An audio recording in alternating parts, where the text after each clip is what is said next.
Todopoderoso, tenemos esta brillante oportunidad de compartir la palabra de nuestro Creador, la palabra de nuestro Eterno, que siempre nos da oportunidad para poder expresarnos, para poder transmitir su mensaje.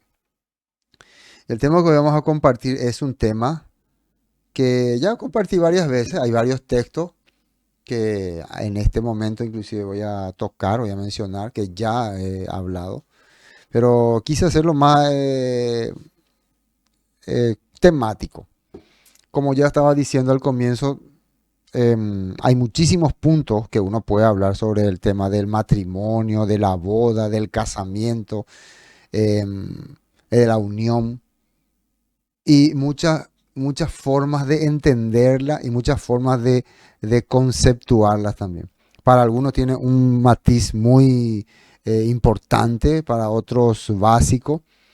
Pero nosotros lo que vamos a ver hoy, de acuerdo a la escritura, cómo entendían ellos o qué ellos consideraban lo que era el matrimonio o esa palabra matrimonio. Luego vamos a ver si realmente la Biblia la menciona y cuántas veces.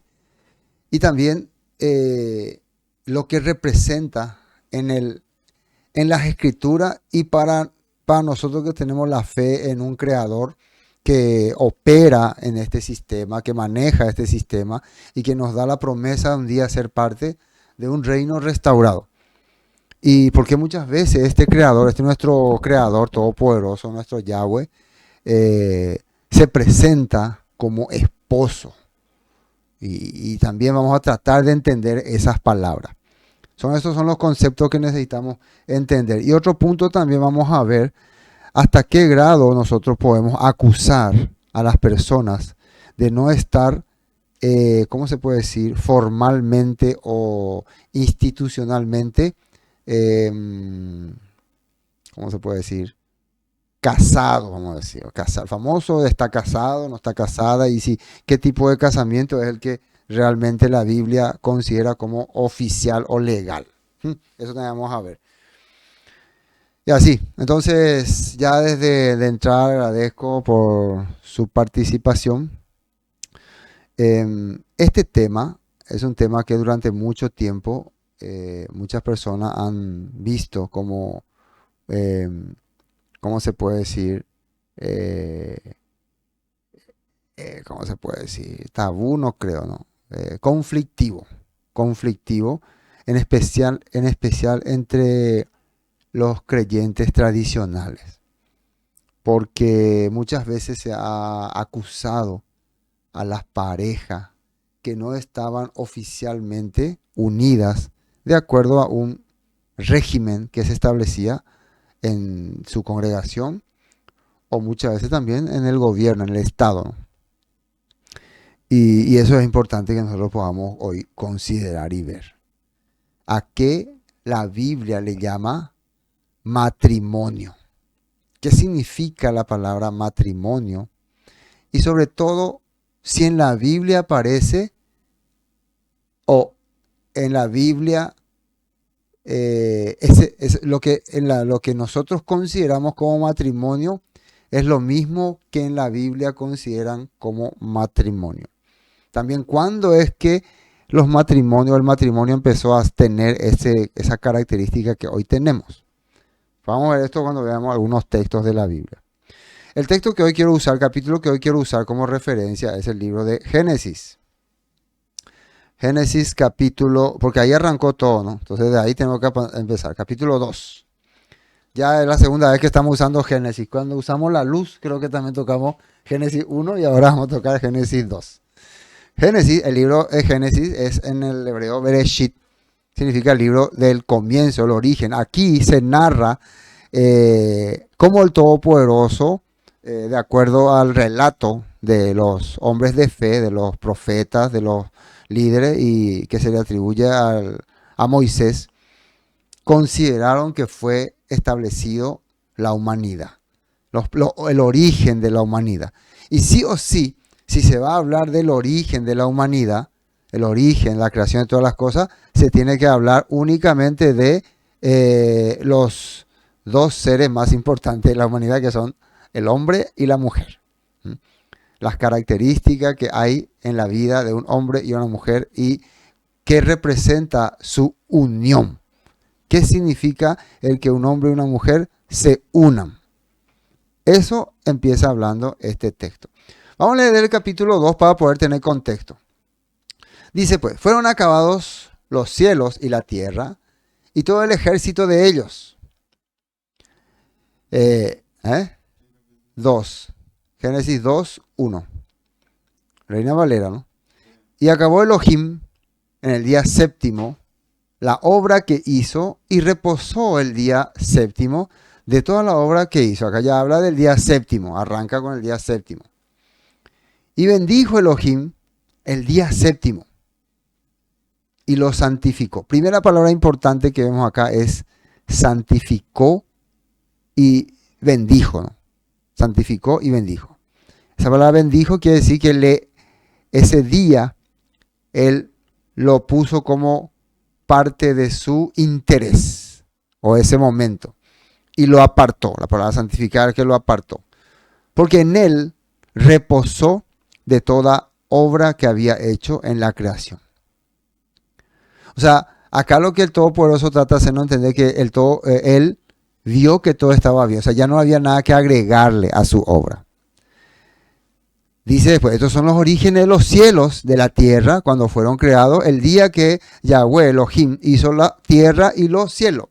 Y toda planta del campo, antes que fuese en la tierra, y toda hierba del campo, antes que naciese, porque el eterno Elohim aún no había hecho llover sobre la tierra, ni había hombre para que labrase la tierra, sino que subía de la tierra un vapor, el cual regaba toda la faz de la tierra.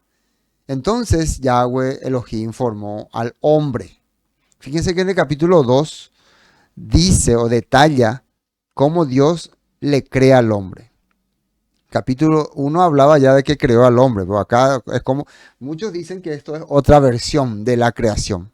Según otros analistas, el capítulo 2 tiene otra versión, una versión más yahwista. Viste que hablamos una vez que había diferentes tipos de academias o escuelas de literatura o de enseñanza y que cada uno tuvo su enfoque en los años y le dieron su punto de vista a las historias de la creación. Y bueno, esto muchos dicen que es una de la academia yahwista, o sea, el grupo 1 es el eloísta, el principio, y el capítulo 2, yahwista. Pero eso es otro tema que ahora no voy a andar metiéndome. Bueno, para mí esta es una forma más detallada de explicar lo que está escrito en el versículo 1. Dice entonces, Yahweh formó al hombre del polvo de la tierra y sopló en su nariz aliento de vida y fue el hombre un ser viviente. Hasta ahora, según la escritura, según la palabra de Dios, según ¿cómo se dice? La teología o la doctrina creacionista, esa es la manera que el hombre aparece, a través de una creación, una formación del Todopoderoso. Hay la otra, ¿cómo se llama? La evolucionista, que dice que evolucionamos de microcélulas y cosas así y después aparecimos de la nada. Bueno, algunos tienen la creencia que habrá sido así. Y bueno, no se le puede culpar, pero desde mi perspectiva es un poco, hay que tener mucha fe para creer que salimos de unas células que se juntaron y se formó un ser viviente. Imagínate todo lo complicado que es un ser viviente. Qué complicado que es. Entonces, aunque no podemos llegar nosotros hoy a saber exactamente cómo apareció, bueno, esta es una idea por lo menos que el Todopoderoso nos deja para poder entender cómo estamos en este mundo. Y el Eterno Elohim plantó un huerto en el Edén al oriente y puso allí al hombre que había formado. Un jardín, ese huerto es un jardín. Y Yahweh Elohim hizo nacer de la tierra todo árbol delicioso a la vista y bueno para comer, también árbol de vida en el huerto y el árbol de la ciencia del bien y del mal. Salía de él un río para regar el huerto y de allí se repartía en 4 brazos. Bueno, acá sale todos los nombres del río y todas las cosas que decían. Probablemente estaba hablando de Mesopotamia. Toda esa región fue la región donde comenzó la civilización, allá al otro lado del Éufrates. Ahora, versículo 16. Y mandó el Eterno Elohim al hombre diciendo, de todo árbol del huerto podrás comer, mas del árbol de la ciencia del bien y del mal no comerás, porque el día que de él comieres ciertamente morirás. Todo estaba bien acá. le estaba hablando al hombre, dice, formó pues de la tierra toda bestia, campo, toda ave, los cielos. Le trajo a Adán para que viese cómo las había de llamar.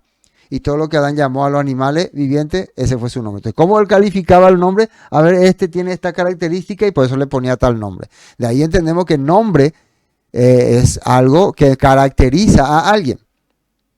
Y puso a Adán nombre a toda la bestia y ave de los cielos y todo ganado del campo, mas Adán no se halló ayuda idónea. Atiendan bien aquí. Todos los animales tenían su par. O sea, el Todopoderoso le había creado su par, macho y hembra, macho y hembra. Pero a Adán dice que no le halló ayuda idónea. ¿Qué significa esta palabra idónea? Alguien que pueda opinar, tener también pensamiento, así como él. Pero los animales, por ejemplo, no podían pensar como él. Los animales tenían otro contexto, ¿no? Entonces, eso significa idónea, alguien que te pueda ayudar a opinar. ¿Qué te parece? ¿Qué opinas? ¿Qué es? Y cuando vos le decís, ¿te parece que este color sería bien llamarlo blanco? Y te digo, no, pero eso es, le quedaría mejor el nombre negro, algo así, ¿no? Y que cierto, tenés razón. Esa es una idónea. Bueno, se nota que necesitaba alguien con quien conversar. Entonces, y ahí aparece, Yahweh Elohim hizo caer sueño profundo sobre Adán, y mientras éste dormía, tomó una de sus costillas y cerró la carne en su lugar. Un poco extraño esta manera de crear, acá en el capítulo 2, pero es la manera que el Padre hace, ¿no? Es lo que nos muestra. Bueno, según la Escritura, el objetivo, el propósito por el cual el Todopoderoso prepara a una ayuda idónea es porque el hombre estaba solo. O sea que un hombre solo no puede tener, según la Escritura, según la palabra del Eterno, completo desarrollo. Necesita a alguien que opine también para él. Así la Biblia nos está enseñando. ¿Qué les parece? ¿Qué les parece? Bueno, ahora sí, entremos en el nota.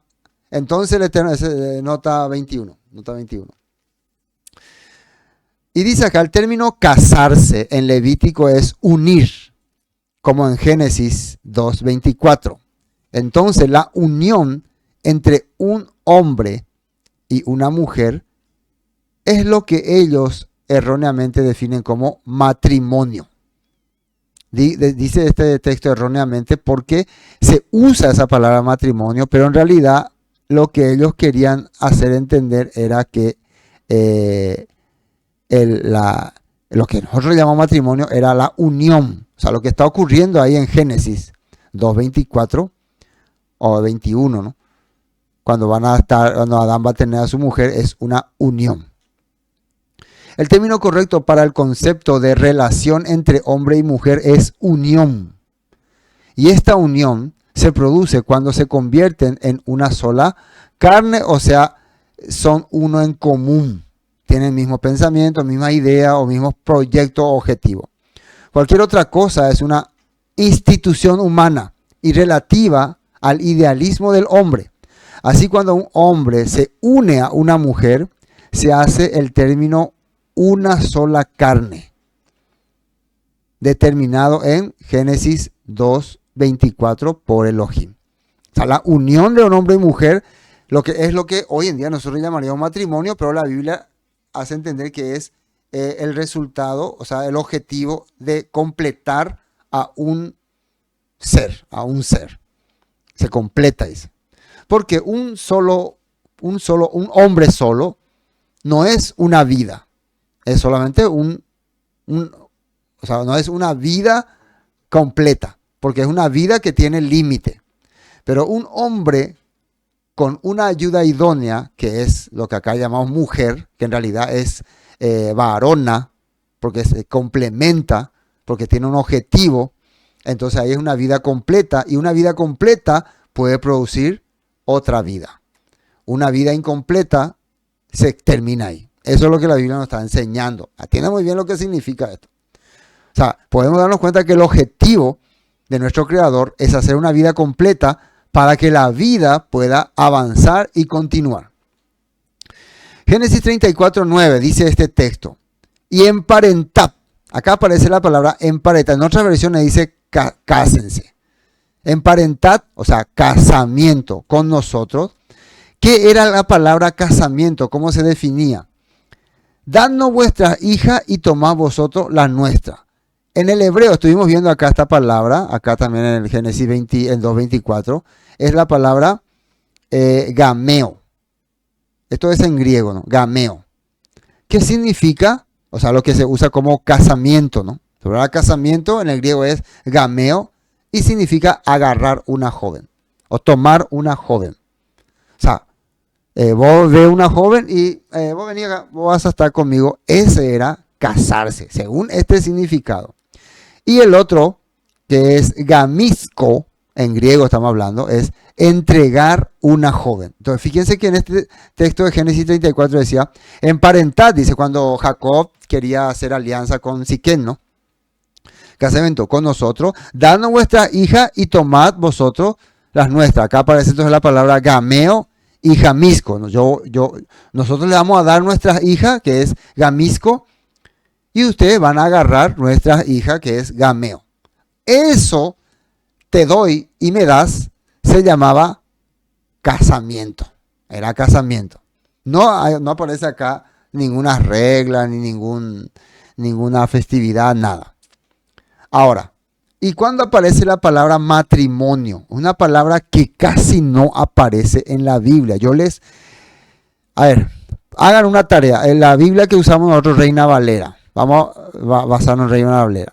Busquen cuántas veces en la Biblia aparece la palabra matrimonio y envíenme esos versículos ahí en el chat, ¿no? ¿Cuántas veces? Pero Reina Valera, porque en otras versiones sí ya hay bastante, pero porque la Reina Valera estaba viendo yo, no aparece mucho, y cada vez cada palabra que estaba, donde estaba matrimonio, yo busqué lo que decía en el hebreo, en el griego decía esta palabra gameo, que es casarse, y en el hebreo era katán, ¿no? Que es como tomar o juntarse o unir, que estábamos viendo al principio, unirse. Eso es lo que aparece como casarse o matrimonio. Pero bueno, esta palabra matrimonio es latín. Y el latín aparece mucho tiempo después, ¿no? El término matrimonio tiene su origen en el radical mater, que significa madre, y monium, que significa recibido. Por lo que siguiendo el mismo modelo léxico de patrimonio, el término matrimonio significaría recibido de la madre, o patrimonio es lo que el padre te da. Entonces, matrimonio es una madre que recibe. El objetivo del matrimonio entonces es que la madre reciba algo, que la madre significaba alguien que tiene la capacidad de dar vida, de dar vida. Entonces, una mujer que cuando ya tiene la capacidad de dar vida, entonces recibe ese estatus de esa categoría de ser un matrimonio.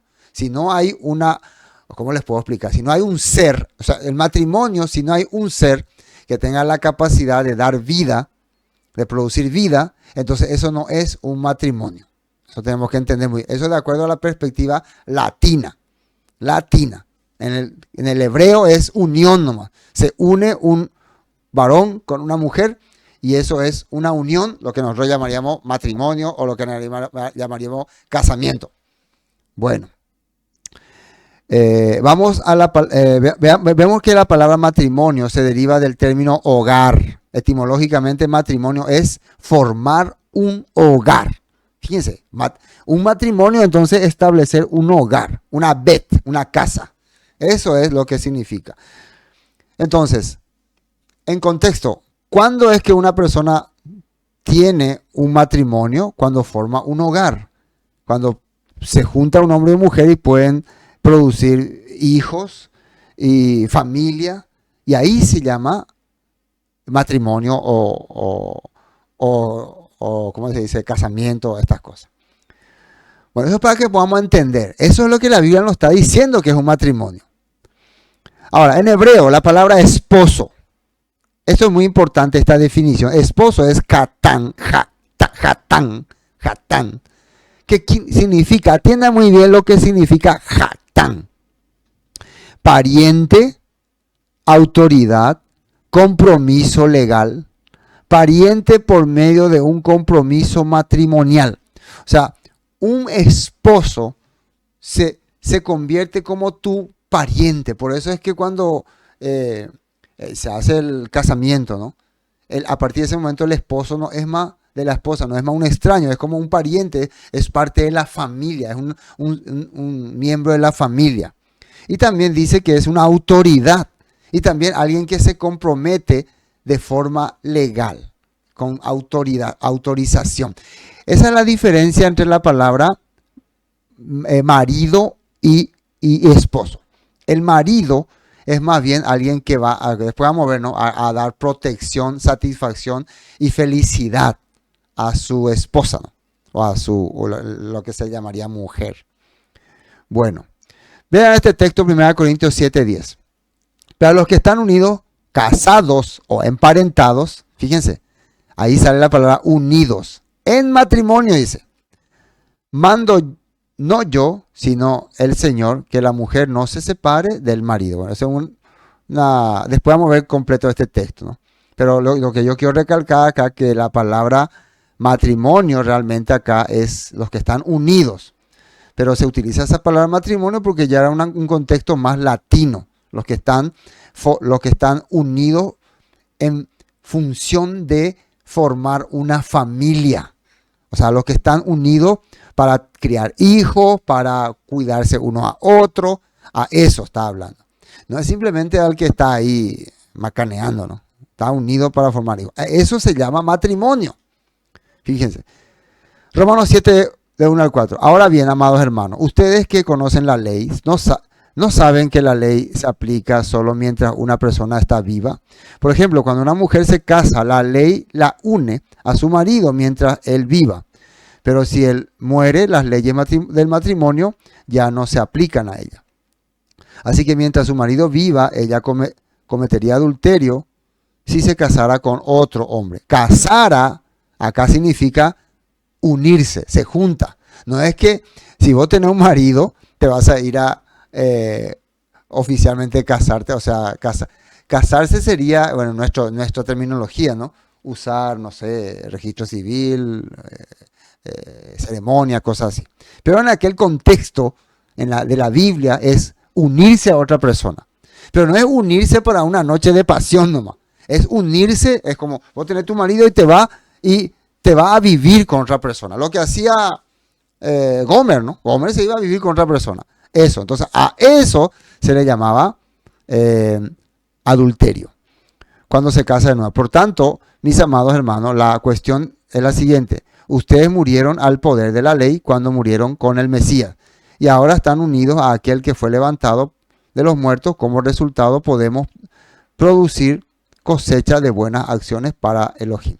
Bueno, este es un término que Pablo usaba sobre el matrimonio para hacernos entender acerca de que antes estábamos sujetos a un sistema, obligados a cumplir a ese sistema, pero a través del Mesías nosotros fuimos librados porque ese Mesías ocupó nuestro lugar, ese Mesías se hizo cargo de nosotros y en ese contexto Él muere y nos libra de ese sistema. Pero ese es otro tema que hoy no quiero enfocarme a profundizar. Bueno, así empezamos este primer texto. Volvamos a Génesis 2. 22. Y de la costilla que Yahweh, Elohim, tomó del hombre, hizo una mujer y la trajo al hombre. ¿Qué cosa hizo? Una mujer y la trajo al hombre. La trajo al hombre. Y mire, esta palabra que estábamos usando hace rato de que emparentar con nosotros, tomar nuestras hijas y nosotros le vamos a dar a nuestras hijas. Lo mismo que está ocurriendo acá. El Todopoderoso crea una idónea y le entrega al hombre. Esa acción de entregarle al hombre es lo que se llama casamiento o matrimonio. Vamos a la nota 22. Entonces el Eterno Elohim hizo de la costilla a una mujer y miren lo que dice en esta nueva traducción viviente, la presentó al hombre. Presentar. Eso, siempre, mira, esta va a ser tu esposa, tu mujer. simplemente. 23. Génesis 2:23. Dijo entonces Adán, esto es ahora, atiéndame lo que dice Adán después de que el Todopoderoso le presenta a su mujer o a su isha o esposa, hueso de mis huesos y carne de mi carne. Esta será llamada, ¿cómo dice acá? No dice mujer, dice varona. ¿Por qué? Porque el objetivo de que exista, según el Creador, la mujer es producir vida. Y a esa acción de producir vida, junto con el hombre, es lo que se le llama casamiento o unión, o en nuestro término moderno, matrimonio. Digo término moderno porque hoy en día matrimonio ya son reglamentaciones, reglas. Pero en aquel momento no, era cuando la pareja se unía con el fin de tener una familia, de componer una familia. Y había razones para eso. Después vamos a ver. Nota 23. Nueva traducción viviente. Al fin exclamó el hombre, esta es hueso de mis huesos y carne de mi carne. Ella será llamada, dice, mujer. Fíjense que en Nueva traducción viviente dice, no dice varona, dice mujer. En hebreo el término para mujer es isha. Suena como el término para hombre, ish. Fíjense, isha y ish son términos relacionados a los seres, porque fue tomada del hombre. Esa era la palabra isha. Isha quiere decir que salió del ish. Eso quiere decir isha. Ish quiere decir ser. Mal traducido al español mujer, dice. Y Adán dijo, esta vez es hueso de mi hueso y carne de mi carne. Esta será llamada mujer, porque del hombre fue sacada, dice. En español la palabra mujer no tiene nada que ver gramaticalmente con la palabra hombre. En versiones más antiguas, como la Reina Valera dice, esta será llamada varona, porque del varón fue sacado. Ese sí es correcto.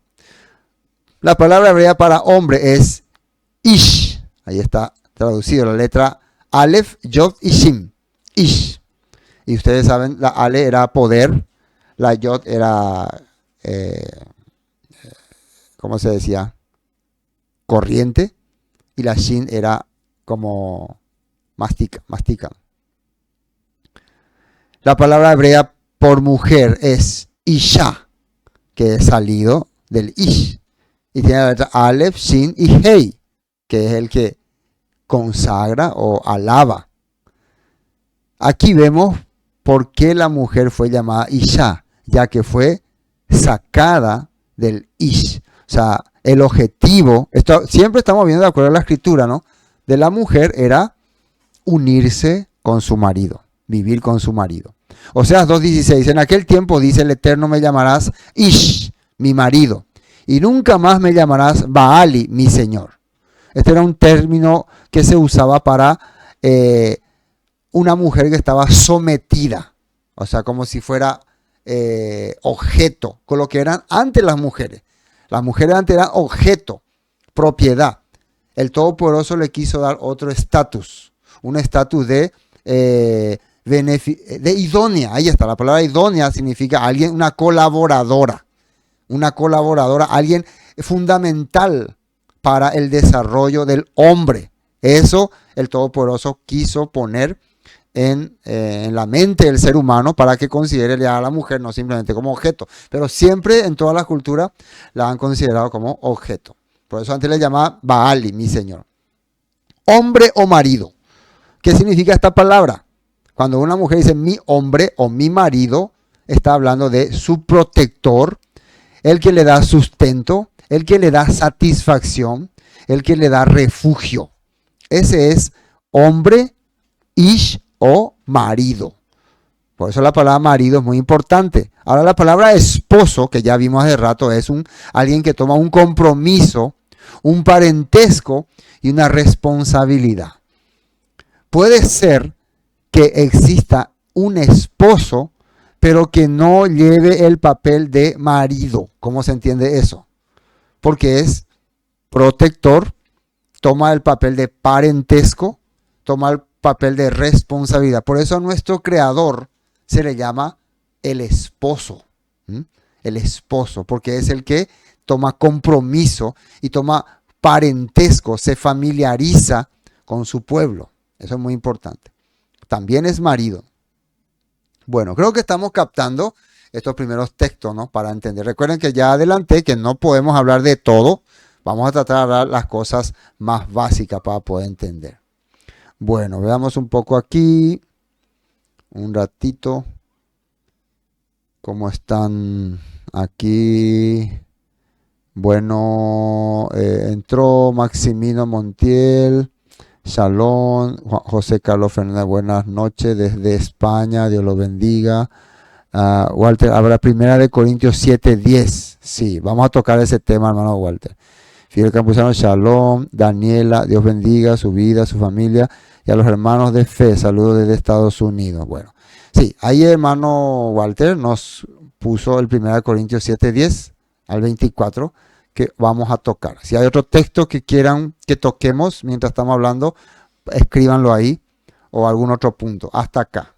Volvamos a nuestro estudio. Vamos al versículo 24. Génesis 2:24. Dice así, por tanto, dejará el hombre, atiendan bien, a su padre y a su madre, y miren lo que aparece acá, se unirá a su isha, a su mujer, y será una sola carne. Esta palabra se unirá es lo que nosotros entendemos como casamiento o matrimonio. Acá se dan cuenta que todavía no usé la palabra boda, porque la palabra boda va a aparecer mucho tiempo después. Boda era ya un acuerdo, un pacto, una alianza y una conmemoración. Por eso siempre se habla de las bodas del Cordero, mencionó la hermana de Rosa, ¿no? Las bodas del Cordero, porque es un acontecimiento, es un momento especial, como la fiesta de Sukkot. Pero el acto de unir un hombre y una mujer para un objetivo, que es el formar una familia, el producir vida, el tener responsabilidad, el ser esposo, esposa, marido, mujer, isha, a eso se le llama unión o lo que nosotros conocemos como matrimonio. Vamos a la nota 24.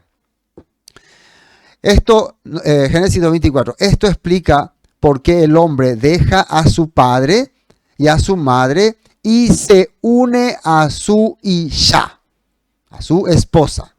Y los dos se convierten en uno solo. Cuando dicen uno solo, que los dos pueden dar vida. Después, ahora, uno solo, un hombre solo no puede dar vida. Una mujer sola no puede dar vida. No es entonces un casamiento o un matrimonio. No es. Es simplemente un ser.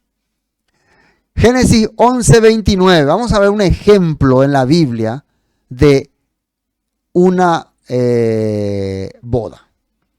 Durante ese tiempo, tanto Abraham como Nacor se casaron, dice. ¿Y qué significa se casaron? En el hebreo sale la palabra lakaj.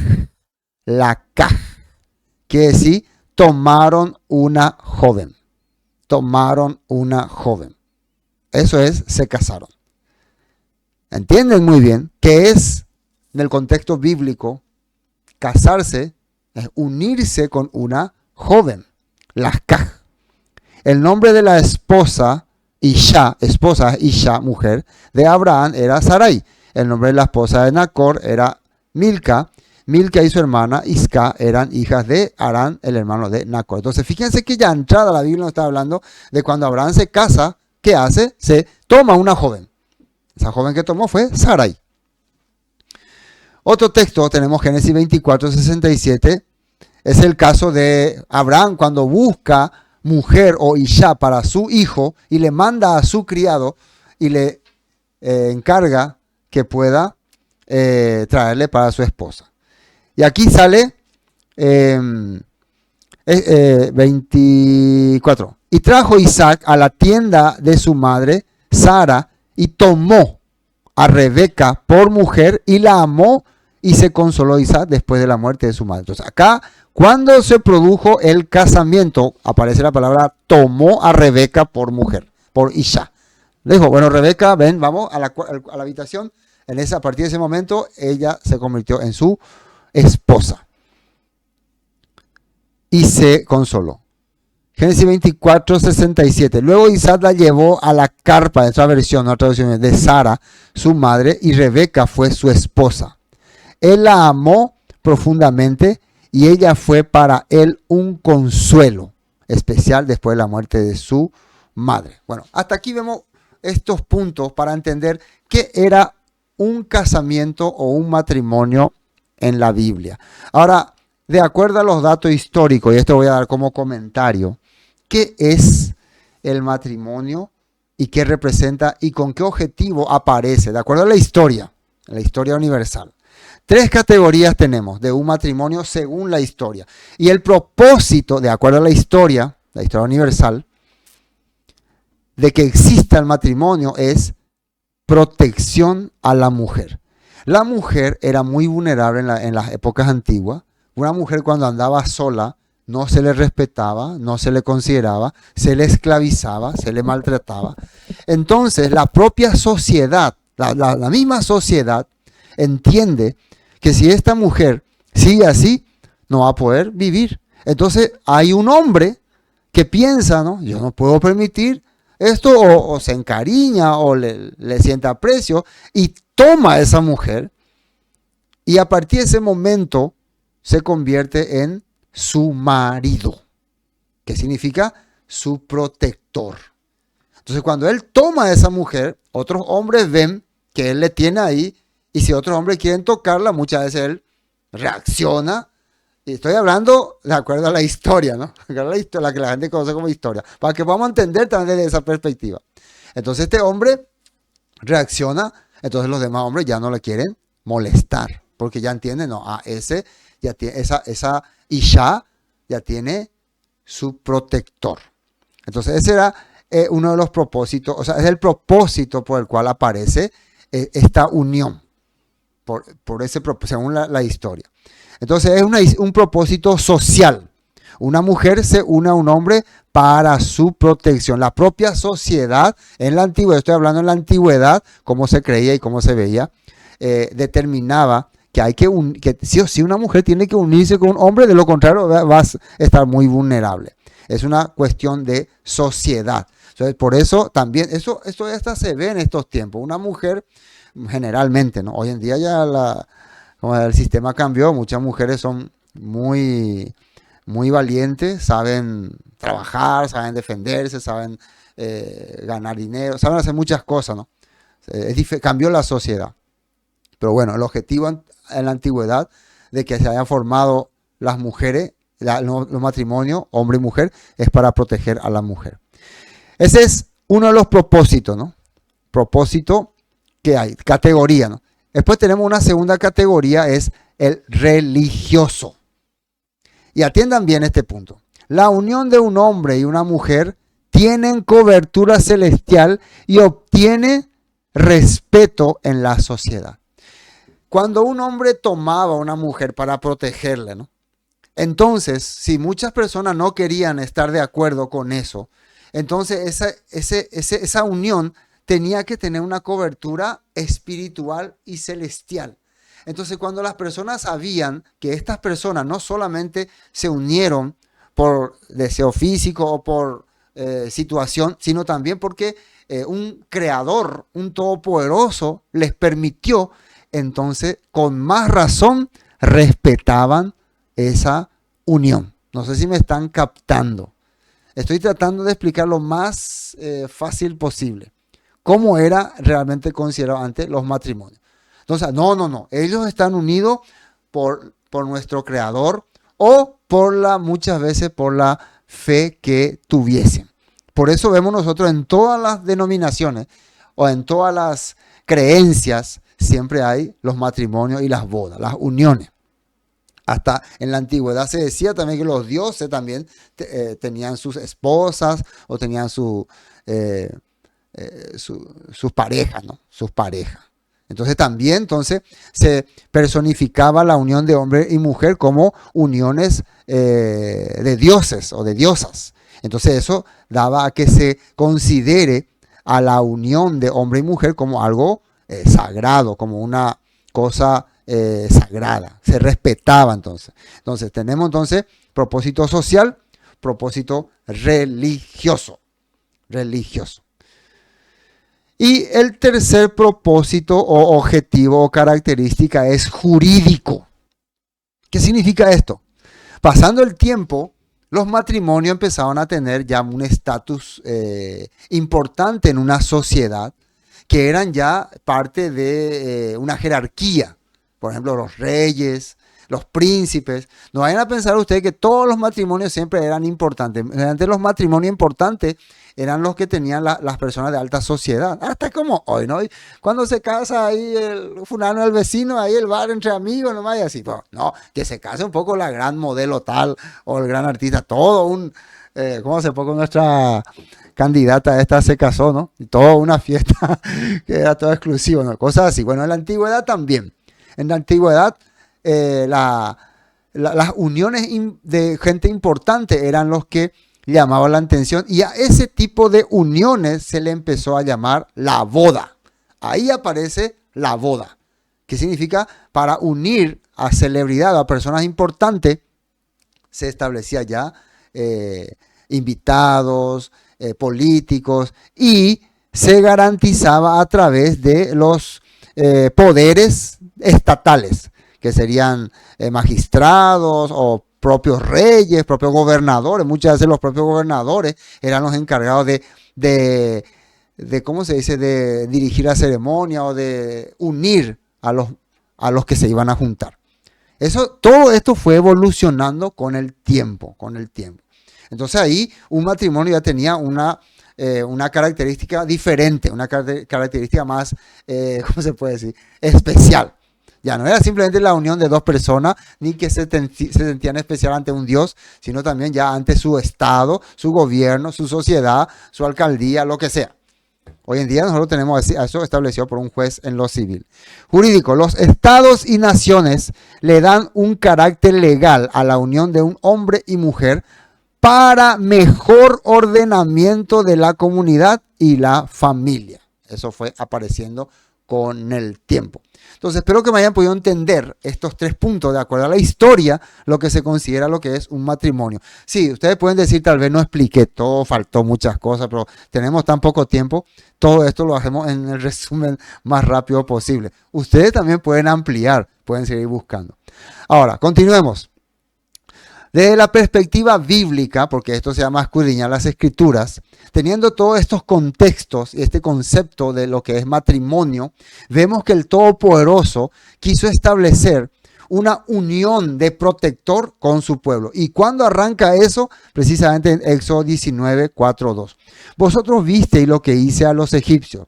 ¿Y cómo? ¿Qué dice ahí? Os tomé sobre las alas de águilas y os he traído a mí. O sea, el Todopoderoso quiso casarse con el pueblo de Israel. ¿Y qué dice? Le tomó. Es lo que significa casamiento, tomar una joven. Ahora pues, si diereis oído a mi voz y guardareis mi pacto, vosotros seréis mi especial tesoro sobre todos los pueblos, porque mía es toda la tierra. Y vosotros me seréis un reino de sacerdotes y de gente santa. Estas son las palabras que dirás a los hijos de Israel. Aquí aparece también un contexto de que un matrimonio, cuando vos le tomás a una mujer desde la perspectiva del Creador, hace un acuerdo, hace un pacto.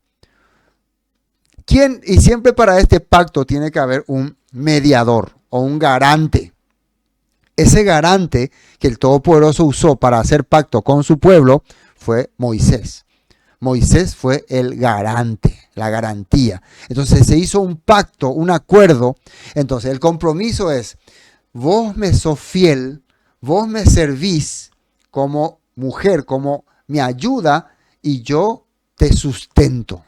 Yo me comprometo a protegerte.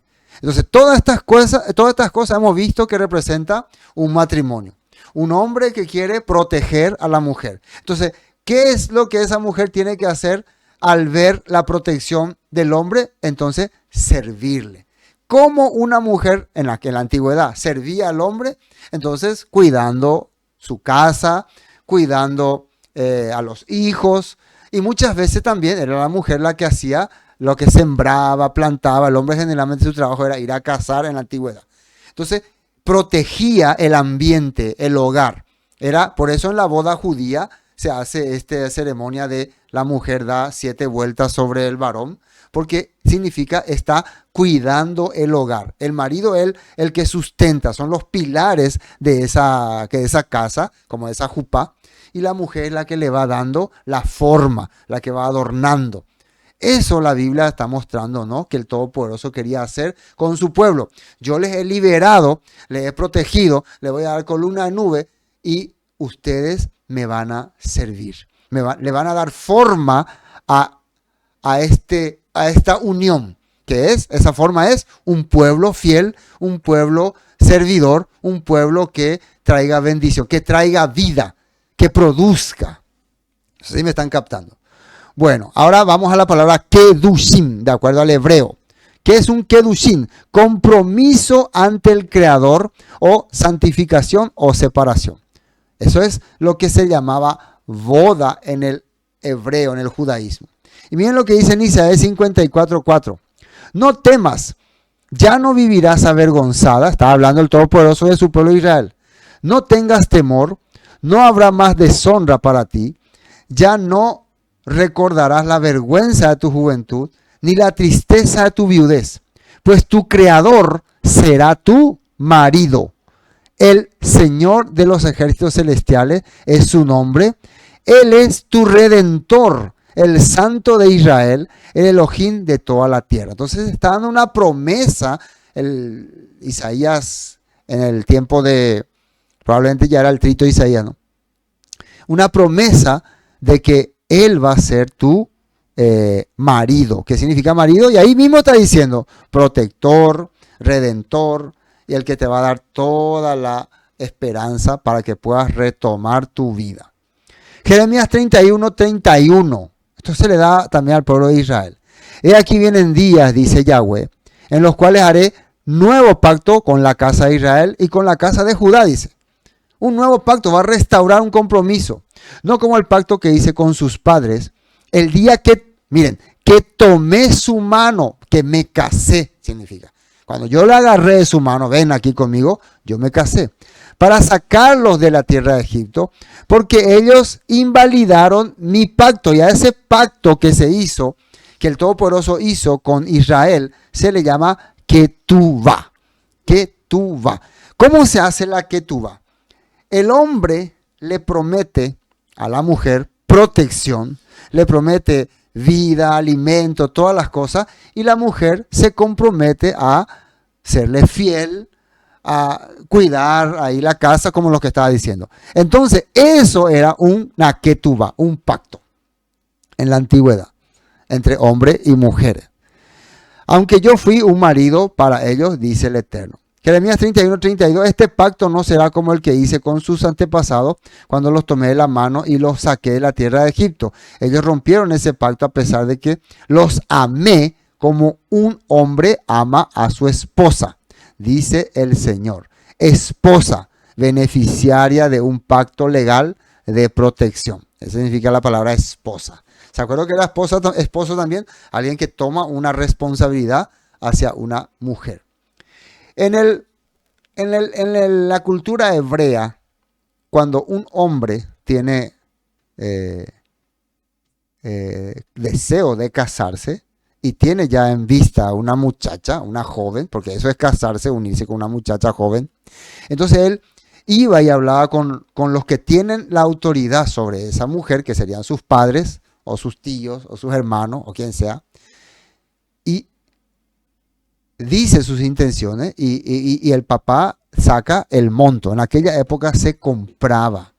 Fíjense muy bien, se compraba. Entonces, yo voy a pagar este monto por esta mujer. Entonces, muchas veces el papá daba un monto y el que pretendía a la mujer no tenía el monto, entonces daba una seña. te voy a dejar tanto y guardame ya esa mercancía. Suena feo lo que digo, pero esa mercancía, ¿no? Entonces, a partir de ese momento, el papá se convertía en protector o en legislador de esa muchacha para que nadie se acerque a ella, porque ya alguien dejó pago por ella, y cuando se cumpla el tiempo determinado, él va a venir, va a completar el pago y va a tomar a la mujer y le va a llevar como su esposa. A esa acción se le llamaba ketubá o pacto o acuerdo o alianza. Ahora, en el momento que se desarrollaba ese acuerdo, en el momento que el joven traía el dinero completo y pagaba, entonces el papá de la novia, el papá de la esposa, en conmemoración a algo tan grande, a un acontecimiento importante, que él está recibiendo dinero y está haciendo un pacto, haciendo una alianza, hacía una fiesta, hacía una boda. Y si para él su hija era algo especial, entonces la presentaba ante la sociedad, y si tenía una fe ante el Creador, le bendecía a su hija ante su Creador. Muchas veces el papá era seguidor del Todopoderoso y decía: hija, en el nombre de mi Dios, que yo sigo mi Creador, bendigo tu unión y que te vaya bien y que te prospere. Y eso se llamaba un compromiso de boda, o sea, una ceremonia de boda que se hacía en la antigüedad. Eso lo hacían los propios padres, Eso era una boda, pero eso se hacía para conmemorar el momento en que se estaba ganando dinero, una fiesta, por eso se tomaba, se bailaba. A eso se le llama una boda. Por eso sale en el libro de Juan las bodas de Caná, que había fiesta, vino, había compromiso, seguro que hubo ketubá, seguro que hubo, ¿cómo se llamaba? Ese dote, el famoso dote, donde se pagaba por la muchacha. Y eso era una fiesta. Ahora, ¿qué pasa?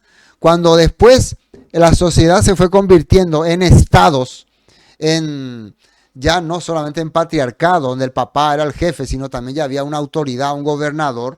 Entonces, generalmente, los papás, para que la transacción sea legal y para que haya testigos, venía un representante de la tribu, del gobierno, un legislador, y verificaba que la unión sea todo correcta, que el muchacho trajo los dotes, que el papá le dio la hija joven, pura. Entonces todo eso se registraba, se hacía un registro para que nadie después pueda reclamar. Y después sellaban, firmaban y se establecía un compromiso. Entonces eso se fue formando como un matrimonio ya más legal. Estamos hablando ya de la cultura hebrea. Y ahí fue donde entonces los matrimonios ya tenían que tener también verificación de legisladores, de gobernantes, y se le daba también dinero porque había transacción económica. Todo esto estoy explicando para que podamos entender qué es un matrimonio en la cultura hebrea. Y ahí sí, un matrimonio era entonces ya algo importante. Y así surgieron las bodas, ya las celebraciones, ya los acuerdos legales. Todo eso que hoy en día muchas personas dicen que si no está eso hecho, es una falsedad, una mentira o una fornicación. Nada que ver. Simplemente eso fueron apareciendo para darle más, ¿cómo se puede decir? Legalidad o importancia, o para que muchos maridos sean más responsables, porque recuerden que el objetivo de uno ser esposo es ser responsable. Pero ¿qué pasaba? Que muchos empezaron a ser irresponsables.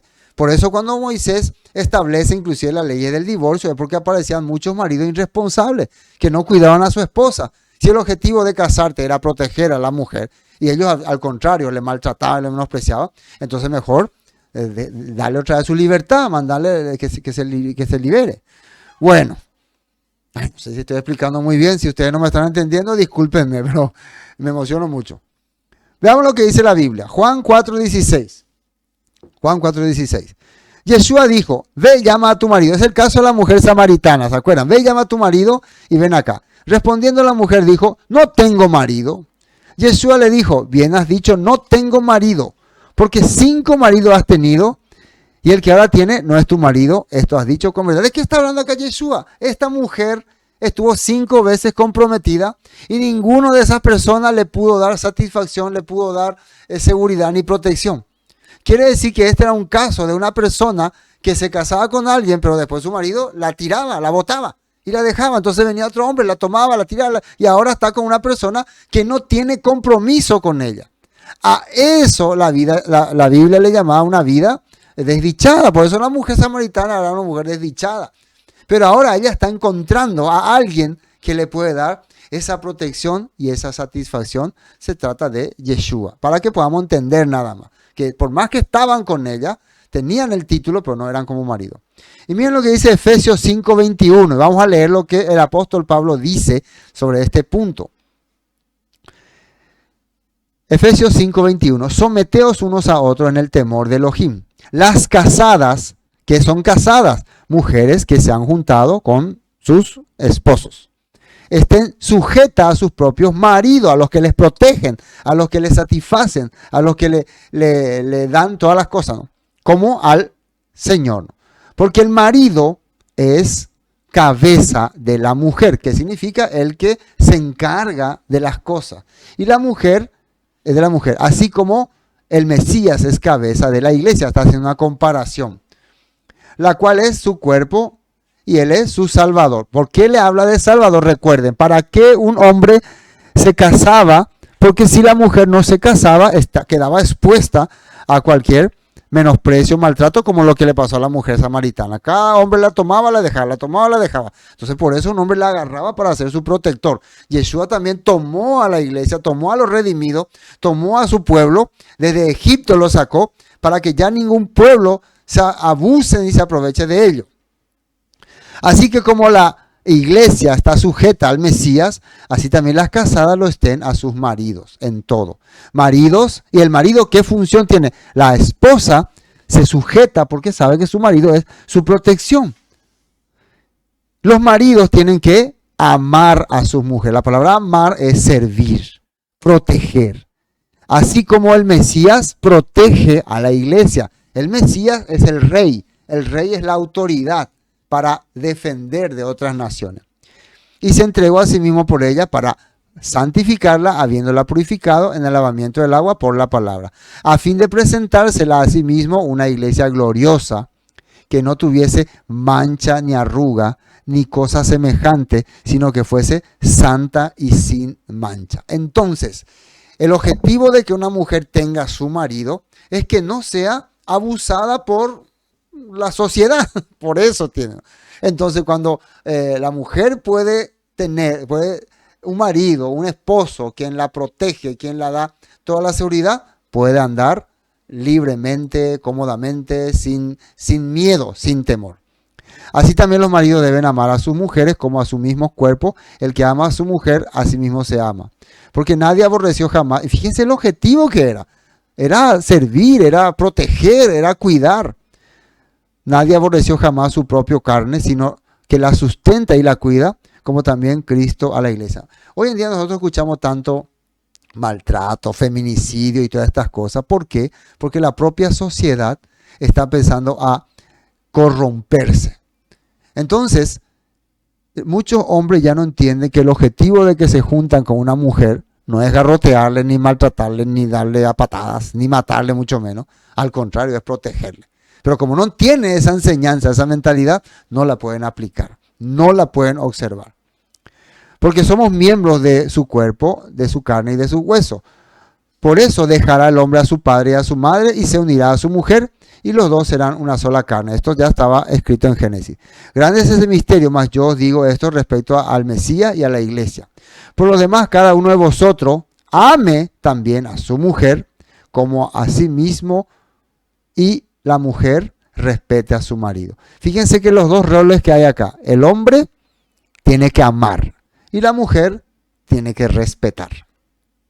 Y si la mujer no quiere amar, bueno, con tal de que respete, ya está bien, según la Biblia. 1 Pedro 3:1. De la misma manera, ustedes, esposas, tienen que aceptar la autoridad de sus esposos. ¿Cómo vos podés aceptar la autoridad de un esposo? Cuando ve que tu esposo tiene una autoridad, que es tu creador. Y cuando tu esposo cumple el rol de esposo, que es proteger. Y eso es universal, El rol de proteger es universal. Y eso es muy importante. Entonces, Aun cuando alguno de ellos se niegue a obedecer la buena noticia, la vida recta de ustedes les hablará sin palabras. Ellos serán ganados. Fíjense bien lo que dice acá Pedro.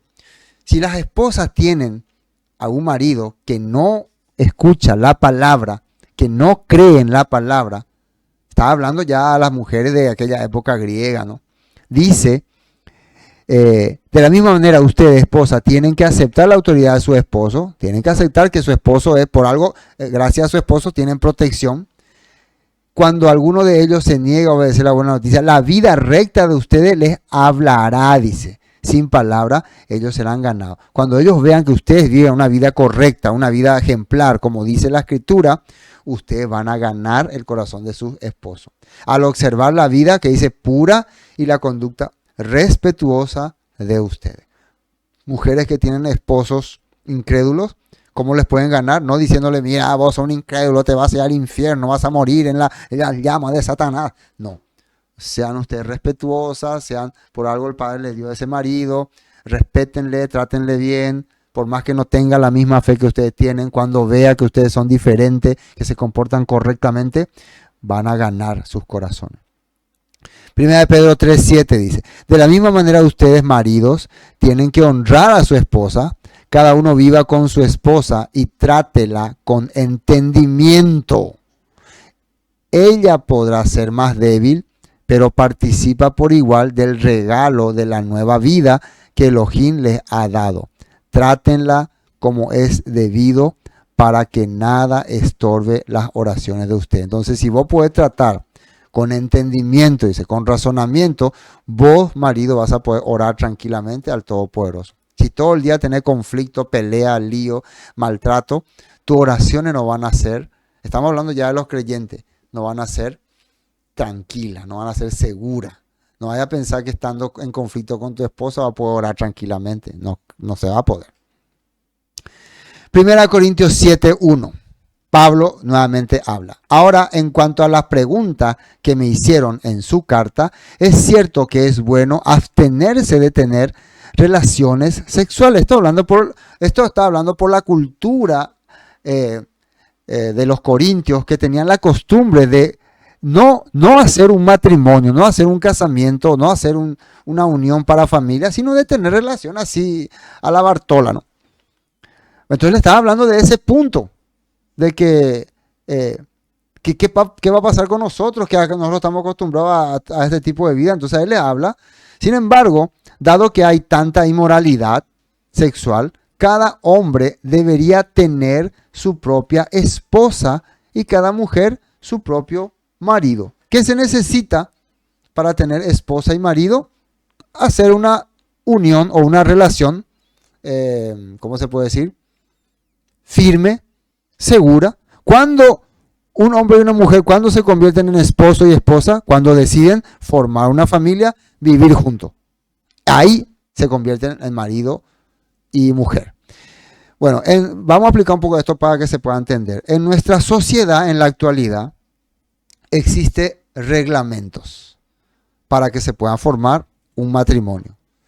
Sabemos que en nuestra sociedad, algunos ya por alguna razón no cumplieron estos reglamentos o no pudieron cumplir con estos reglamentos y ya formaron sus vidas bastante tiempo.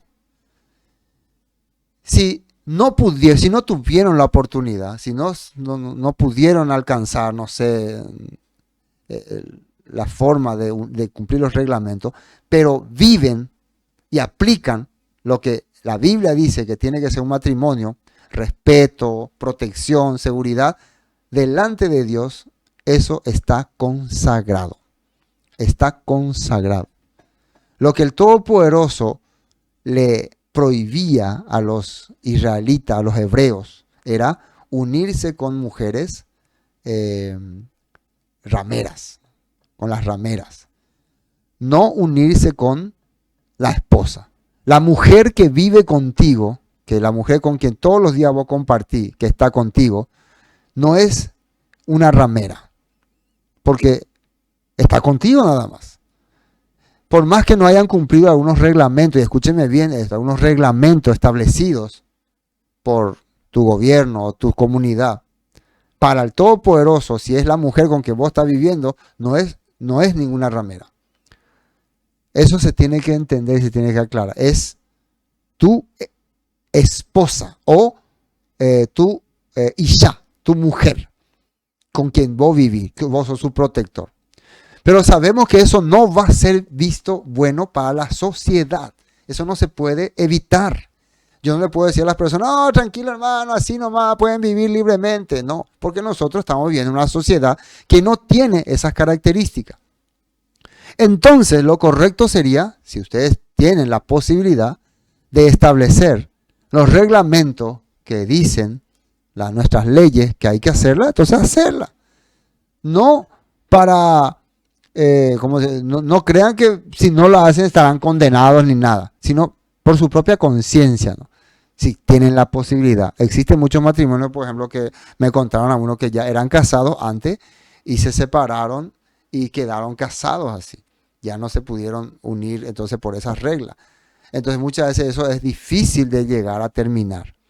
Eso no tiene que impedir que una familia, que un matrimonio se pueda volver a restaurar.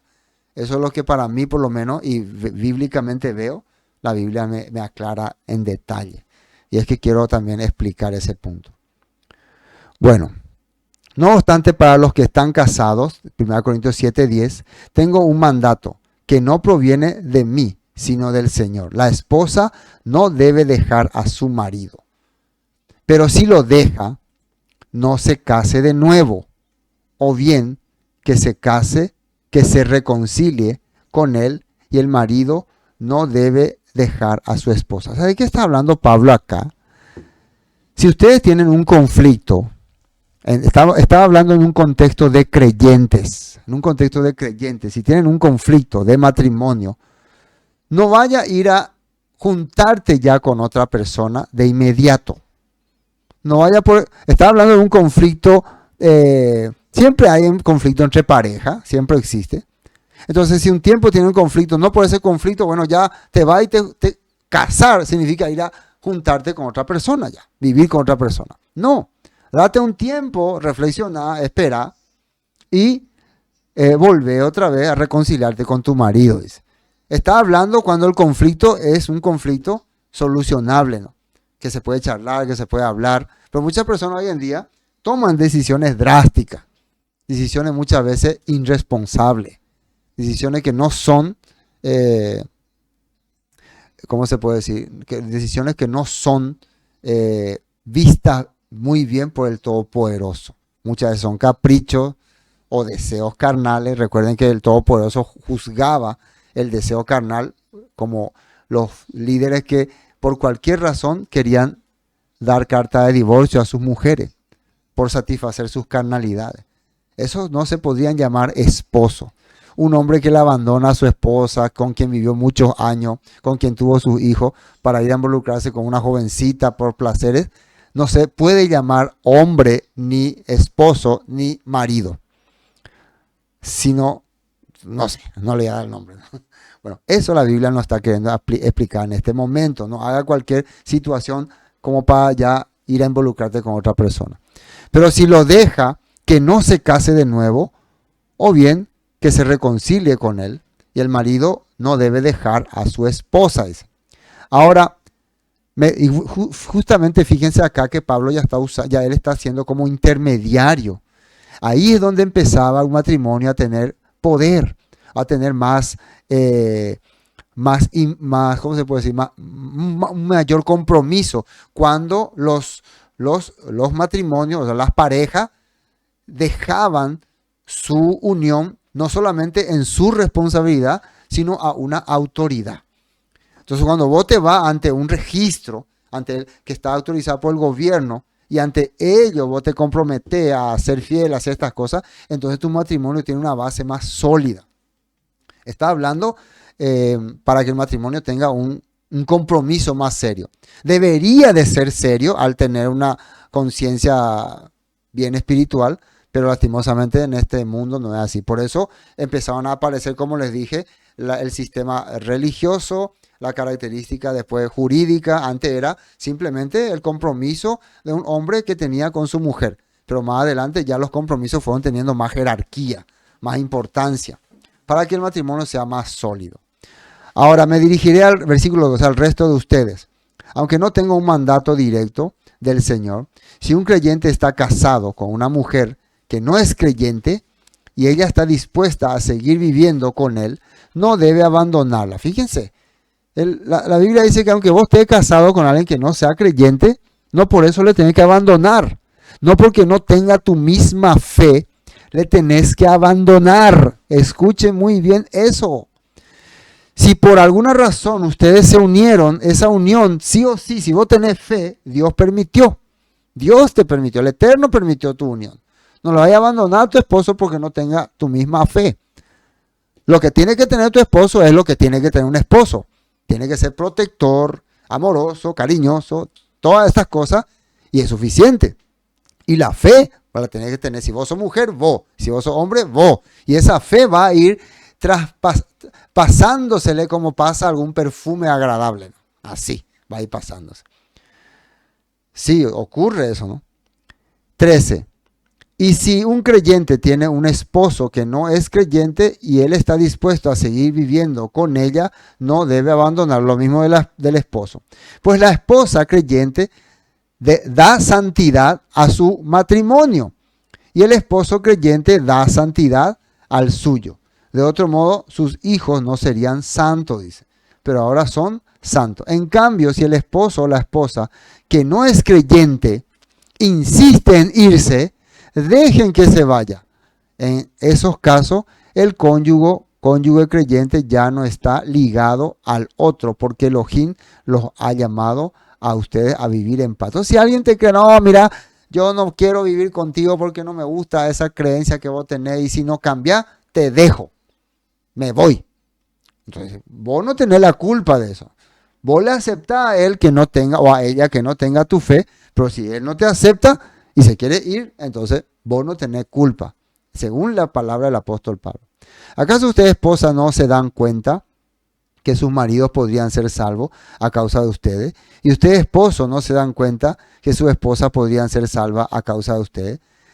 Cada uno debería seguir viviendo en la situación que el Señor los haya puesto y permanecer tal como está cuando Elohim los llamó por primera vez. Esa es mi regla para todas las comunidades.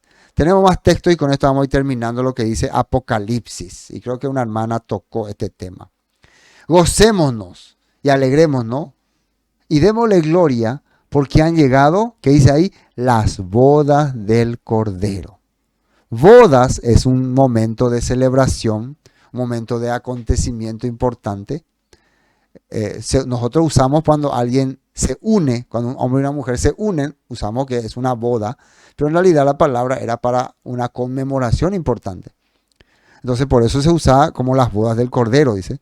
Y su esposa se ha preparado. Y ella se le ha concedido que se vista de lino fino y resplandeciente, porque el lino fino, dice, es las acciones justas de los santos. Dícese que en la antigüedad un hombre, cuando veía a una mujer que tenía una vida, era guapa, como era guapa, sabía, tenía ese deseo de que esta quiero que sea mi esposa. Entonces le pedía matrimonio, le pedía unirse con ella, y no quería unirse simplemente, sino el ver que era una mujer tan eficaz, tan dedicada, tan guapa, como se dice, como decimos nosotros acá en Paraguay. Guapa significa que es muy trabajadora, ¿no? Una vez yo le dije hacia una hermana, qué guapa su hermana, y ¿cómo este pastor me va a decir así? Porque no sé en qué país guapa significa bonita o coqueta o qué sé yo. Bueno, pero acá nosotros guapa le decimos al que limpia bien, trabaja bien y hace bien las cosas, ¿no? Entonces, viendo a un hombre así, tiene el deseo de unirse con esta mujer, pero como la considera tan especial, quiere que todo el mundo sepa, quiere que todo el mundo escuche y prepara una boda. Para que todo el mundo sepa, me estoy casando con la mejor mujer del mundo, según él. Entonces, eso es lo que la Biblia nos está explicando. El Todopoderoso quiere que todos sepan que su iglesia, su congregación, su quejilá, es la mejor de todas, la más guapa, la que hizo mejor trabajo, la que llevó la palabra, la que sirvió el evangelio, y por eso va a hacer unas bodas. ¿Y qué dice que era? Le da un vestido que significa, dice, acciones justas de los santos.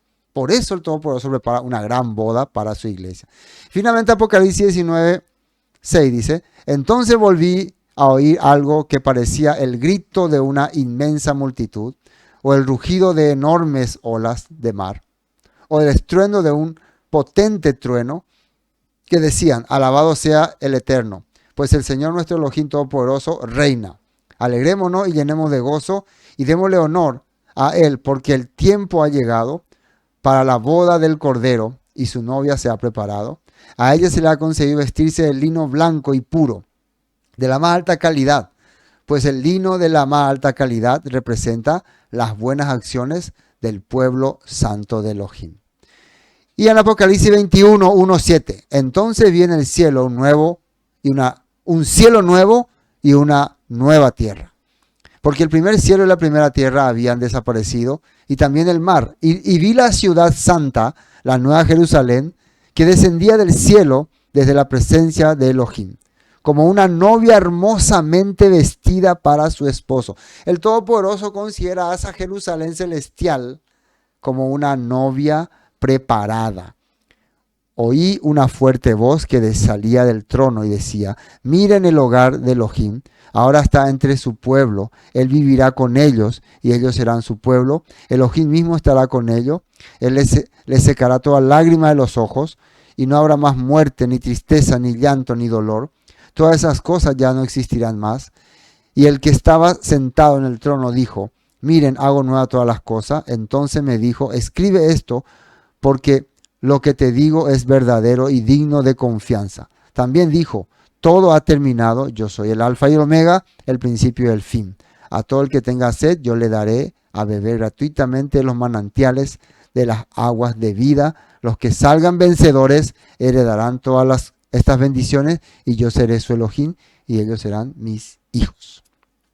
Esto, fíjense que el mismo Apocalipsis menciona, ¿no? Para que podamos tener el contexto, de que una novia es alguien que va a recibir protección, que va a recibir, se va a secar las lágrimas, porque ahora va a tener un marido responsable. Hermanos, tal vez muchas cosas no pudimos hablar, tal vez muchas cosas no pudimos detallar, pero quisimos explicar en algunos términos de la Biblia y de la historia lo que es un matrimonio, aunque la palabra matrimonio no aparece mucho en la Biblia, en realidad es unión, es la unión. Muy interesante, dice hermano Edgar. Daniela, Dios bendiga su vida y su familia, los hermanos de fe. Génesis 2:18, dice Ricardo Ovelar, Génesis 2:18. Creo que leímos eso, ¿eh? Vamos a ver. ¿Qué tenemos en Génesis 2:18? A ver. Y dijo el Eterno, no es bueno que el hombre esté solo, le daré ayuda idónea. Así mismo ya estuvimos mencionando, que era la ayuda idónea. Cómo Jacob pagó con trabajo por su mujer, ¿verdad? Muy interesante. Sí, ahí está, hermana. Jacob, por ejemplo, él no tenía dinero, entonces él quería para su esposa a Rebeca, a Raquel. Entonces tuvo que trabajar y finalmente se le dio las dos esposas. Efesios 5:25 al 30 dice, ¿sí? Estábamos leyendo también de lo que tienes que tener la característica del esposo. No se vale, pastor. Dice, ¿no se vale? No sé, ¿qué no se vale? No se vale ese. Pastor, puede explicar, y dejará a su padre y a su madre y se unirá a su mujer. Y fue el texto que compartimos, ¿no? Sí, porque el objetivo del hombre y la mujer es formar un hogar, formar una familia. Entonces, mientras no se desprende de la familia donde estaba, entonces no puede formar otra familia. De eso está hablando, ¿no? No vayan acá a querer involucrar con sus problemas de suegra y suegro y no vayan a querer meterme, hacerme responsable de esas cosas, ¿no? Estamos hablando de formar una familia, ¿no? Y claro, miren que a pesar de todas las cosas, nosotros eh, siempre cuidamos a nuestros padres, ¿no? Yo sé que hay muchos conflictos muchas veces con padre y madre, no tienen que dejarle ya a su papá, pero eh, difícil es a un hijo muchas veces que para su madre es lo más sagrado, desprenderle, ¿no? Pero claro, está hablando de formar una familia. En nuestro caso, por ejemplo, estamos viviendo en la casa de mi suegra. Es un caso particular, ¿no? Un caso particular. Y sí, cuando tengan su propia casa, o sí, no hay problema si la suegra no crea tanto problema, ¿no? Recuerden que antes la vida era patriarcado. El tema es así, miren, para que puedan comprender. Si un hijo eh, no se desprende de su protección, que es su familia, para unirse a su mujer, entonces no podrá hacer una familia. De eso está hablando. Tienen que unirse, ¿no? Tienen que dejar sus tiendas. En aquella época era tienda. Escúcheme bien. Vivían en tienda. Entonces salen de sus tiendas para poder ser una familia. Formar una familia. En pocas palabras, lo que les quiero decir, si vos no salís del cuarto donde está viviendo y la otra no sale de ese cuarto y van en un propio cuarto, así voy a hablar crudamente, no van a poder ser mujer, hombre y mujer. A eso está refiriendo. Por eso es lo que parece en el caso de Isaac, cuando llegó, ¿dónde le llevó? A su tienda. No le llevó a la tienda de su papá ni a la tienda de su mamá, a su tienda. Entonces la familia tiene que formar su propia tienda.